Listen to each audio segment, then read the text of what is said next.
Hi everyone, I'm Maela Molino, the Women Students Liaison for the CSU, and today I will be talking with Tristan about being a mom and a student and how to juggle all that. And before we start, I would just like to recognize that I'm speaking today from the Incident Lens of the Tzlibatuts, Squamish, and Musqueam nations. And now I'm going to pass to Tristan and she can introduce herself. Hi, Tristan. Hey, I'm Tristan Greyeyes. I'm from Musqueam Cree Nation, Treaty 6 territory in so-called Saskatchewan. Currently and obviously I am in a car with one of my babies. And yeah, we're just gonna do this. Ask away, Maya. I guess the first thing I can ask is like how you do it. Like, is there? I mean, there's no magical formula, but how hard? It's hard, obviously, but Yeah. how hard it is and how you do it. Like babies in school. Yeah, I mean, when I first started school, I was just a new mom. My daughter Aria was 1 at the time, or 11 months when I went back to school, and I was 20 years old, 21, and I was about 20 years old. I went back to school. She was 11 months. No, I would have been 20 still. Anyways, I went back to high school and to upgrade some classes, and upon realization I didn't need any of them. I had a really good GPA, so I decided to go to university that following year, and I've been in post-secondary ever since, which is now, my daughter is now 7 years old, almost 8 in April. So I've been in post-secondary for her whole life almost. And so it's been a journey, honestly, a learning one. And like, it's because she's growing, my needs change every year for post-secondary and what I need and how I balance that and what is next. Like going from daycare to kindergarten was a challenge, because I was like, okay, now it's new. It's new because they only in the beginning would only have half days, and I was like, that I can't do half days. I need a full day. I need her to be at school all day. And so things like that, or their school, because daycare would be like uh start real early, like way earlier than my school. You can drop them off. And I got her into daycare on my campus at Capilano University there. And that was amazing. That was godsend, because the other previous schools that I went to, both two post-secondary institutions I went to previously before I went to Cap, didn't had daycare on campus, but it was like completely booked and waitlisted, and so I could never get in. So even those challenges were different, but I at least had family, and I was on my own home territory in Saskatchewan. And then here I have no family here. I have no, like, in the beginning I had no friends. I didn't even have my own place. I was kind of like in a woman's shelter even, you know what I mean? Just like barely surviving. But we did it. Like it was hard.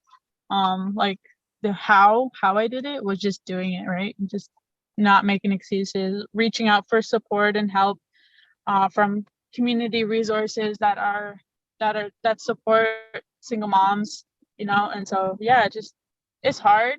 Definitely it's not easy. And then like choosing to be a student while being a single mom, like a lot of moms like from don't start school until like their children are of age to like look after themselves, and it's like way later in life. I mean, there's no one way to do it. It's just like that's because it's that hard to do it while having a kid, and then on top of being a single parent. And now I have another one, and I just finished my classes, and I'm so grateful. Like it was 2 weeks ago I did my last final, so I'm done. Yeah. With babies. With 2 babies. That is just so incredible. Mm-hmm. I don't have half of this responsibility in my life, and sometimes I just feel like a potato and don't know what I'm doing. And you're really good at playing. Like I met Aria what an amazing little human being. So you've been doing a great job for sure. You said that CapU had like a good place, like childcare setting for you to leave your kids. You think it's like it still misses like post-secondary environments still don't think too much about like students that are parents on those settings because there's not enough place for all the kids and things like that. Mhm. It's like it could be better. Could it be better? Is that what you're asking? Yeah, if like the whole post-secondary support for students that are parents, if Yeah. it could work.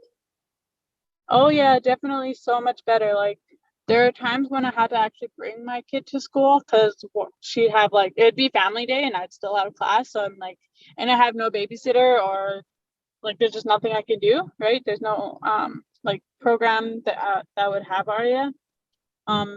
It wasn't until this last year that oh sorry, not this COVID year, but the year before COVID, that Aria had an after school program that would keep her after school, that would like walk her from her school to the after school program and keep her till 6, which was like great because then I have like an hour and a half or like an hour to do homework or something and plus travel time to get back home and pick her up, and it was just great. Oh yeah, I'm straight getting off topic here. But yeah, like it would be great that if the university was more like all ages friendly, like it is and it isn't. Because I'd be like the only student parent that would bring their kid most of the time, and it would be just Aria, and like everyone in my MOPA, like motion picture arts program, knew Aria because I was the only parent that would bring Aria because I was the only like either single parent, one that had no support, you know what I mean, and so I'd have to bring Aria, or one like it's just very unique. Like we're all unique parents, and we all have our own different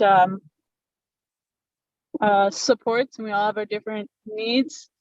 And so it was just interesting that like everybody knew Aria, and like I was just like also the most of the time the oldest out of my peers, and so it was just for them just mind blowing that I had a 7-year-old or 6-year-old this time or a 5-year-old, you know what I mean? And they're all like really young. Am I cutting out? I'm sorry. No, just freezing a little bit, but the audio is still working, so I think we're good. Oh, perfect.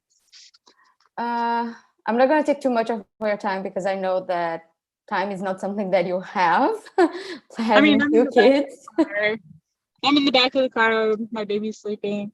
So, but yeah, no, I would ask you just like 2 more questions. One is regarding like because it's Women's Month and we are doing all these activities for Women's Month. I would like to ask what woman inspires you? Mm-hmm. Which one? Yeah, like which woman inspires you, like in general?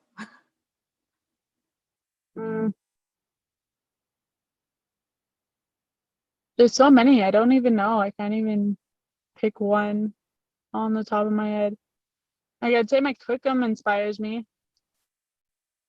My cookum, it means my grandmother. Inspired. She passed away back in 2011, but her going to university and having 12 kids and just being like this, she's just such a role model. I think she's just, I don't know, she's just incredible. And I'm currently making a film about her, just her adversity and resiliency, and just her incredible life, and what she was able to accomplish while having all these having kids and raising other people's kids and just sacrificing her life in order to give back to the community. I think she's just incredible. Great, that's really beautiful. Oh, and her name, obviously I'm forgetting her name because to me I just know her as Cookum, which means grandmother, your grandmother. But we take it as my grandmother now these days. But yeah, her name was Frida Hennique, Dr. Frida Hennique. You can look her up. Mm-hmm. That's great. Last question then. What would you say for other women students that are struggling with raising a kid right now and juggling school and all these things? Do you have any words of wisdom?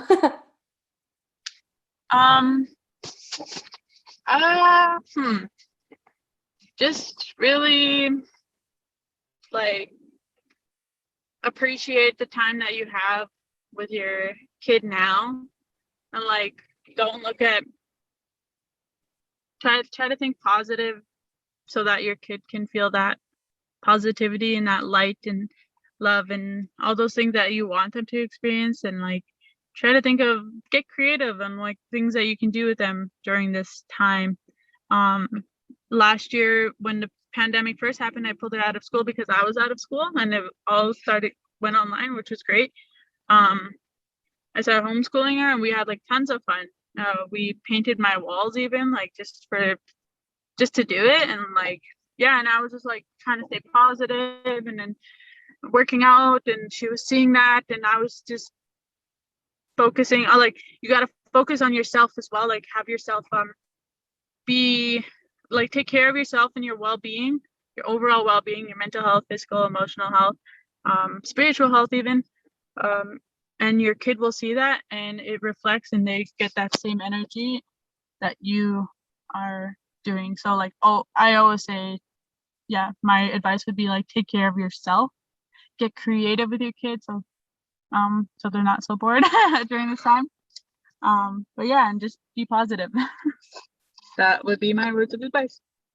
Positivity is so important right now. Thank you so much for talking to us, Tristan. That was amazing. I'm sorry, I just stumbled on my words right here. That's okay. So much English in my mind today. All good. You're doing. And thank you so much. This was amazing, and thank you for showing me the little one. And thank you for talking to us. All right, bye.